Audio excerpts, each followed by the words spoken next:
E aí, pessoal, sejam bem-vindos de volta aqui ao The Deep Dive.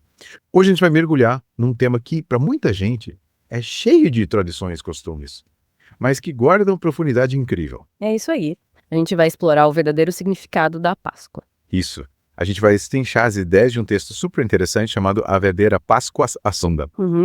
E a missão hoje é entender a essência da Páscoa, como esse texto apresenta, e a gente vai dar uma atenção especial às conexões com algumas passagens bíblicas. É porque muita gente, quando pensa em Páscoa, pensa só na parte, digamos, mais folclórica, né? Coelhinho, ovo de chocolate. Mas a gente quer ir além disso. A gente quer ir muito além. Mergulhar na raiz, no significado original. O que o texto quer realmente nos dizer sobre a Páscoa. Beleza. Então, vamos começar lá no livro de Êxodo, capítulo 12, versículos 7 e 8. Tem uma instrução bem marcante ali sobre o sangue das ombreiras das portas, a refeição com o cordeiro assado, pães sem fermento. Sim. E ervas amargas, o texto diz.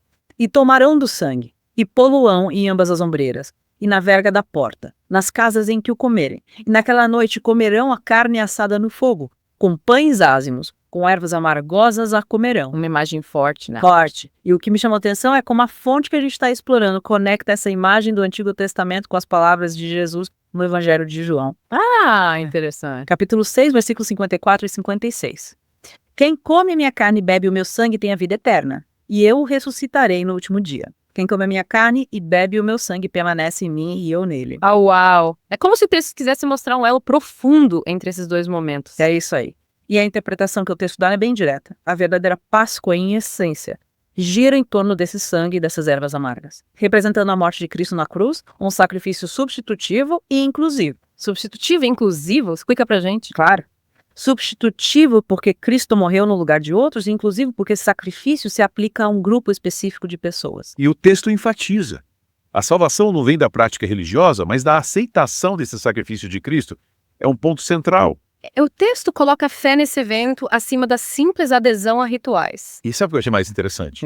O texto coloca a cruz como um princípio eterno, algo que vai além das religiões, que seriam criações humanas. Interessante. A cruz seria o local onde o cordeiro pascal foi sacrificado para a redenção do pecado, uma perspectiva bem ampla.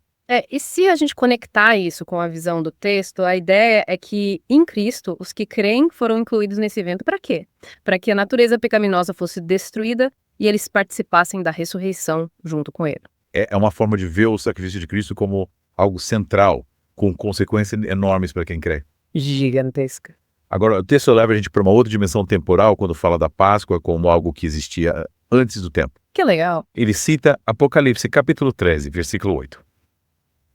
E adoraram a todos os que habitam sobre a terra, esses cujos nomes não estão escritos no livro da vida do Cordeiro que foi morto desde a fundação do mundo.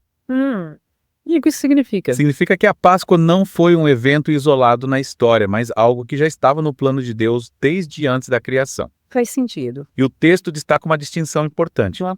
Ele diz que o símbolo do Cordeiro se cumpriu em Jesus, na crucificação, e não nos símbolos modernos que a gente vê hoje. Ah, entendi. Tipo ovos de chocolate, essas coisas. Exatamente. O texto quer direcionar a gente para o significado original. Voltar às raízes da coisa. Agora, vamos mergulhar no propósito do sacrifício de Cristo, como está em João, capítulo 12, versículos 32 e 33. E eu, quando for levantado da terra, todos atrairei a mim. E dizia isto, significando de que morte havia de morrer. O texto interpreta isso como a morte de Cristo com o objetivo de atrair as pessoas da escravidão espiritual. E aí ele explora a ideia de que essa morte foi inclusiva e substitutiva, mas com nuances. Interessante. Fala mais sobre isso. Inclusive porque todos os escolhidos seriam atraídos a ele. E substitutiva porque a validade do sacrifício se estende para quem viveu antes e para quem viveria depois da morte de Jesus. Caramba, uma visão bem completa.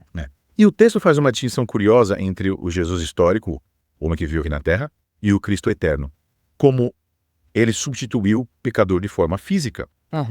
E, ao mesmo tempo, o texto fala do Cristo eterno, como aquele que substituiu o pecador eleito de maneira espiritual. Duas dimensões do mesmo sacrifício. Exatamente, para a gente refletir. E, por último, o texto aborda a conexão entre a Páscoa e o batismo. Ele apresenta a Páscoa como um símbolo da destruição do corpo do pecado. Eita.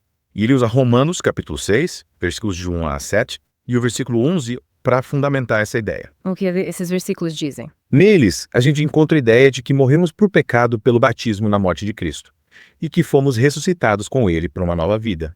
O texto está interpretando a Páscoa com base nessa realidade espiritual do batismo. Isso. Ele explica que o nosso velho eu foi crucificado com Cristo para que essa estrutura do pecado fosse destruída, libertando quem crê da escravidão do pecado. Faz sentido. E tem uma frase forte ali. Considera-se morto para o pecado, mas vive para Deus em Cristo Jesus. Poderosa essa frase. E a conclusão do texto é que a verdadeira Páscoa simboliza esse batismo dos escolhidos na morte e ressurreição de Cristo. Unindo esses dois momentos importantes da fé cristã. Isso aí. Bom, resumindo nossa imersão de hoje, a gente viu que o texto A Verdadeira Páscoa Tsuga coloca o sacrifício de Cristo como o centro da Páscoa. Exatamente. Vimos como esse evento foi planejado antes da criação e a sua ligação com o batismo. Uma nova perspectiva sobre a Páscoa. E para finalizar, deixo uma pergunta para você que está nos ouvindo. Como essa visão da Páscoa, focada no sacrifício de Cristo e na ligação com o batismo, pode mudar a sua forma de ver essa data? Pense nisso. Vale a pena refletir e até a próxima imersão aqui no The Deep Dive. Tchau.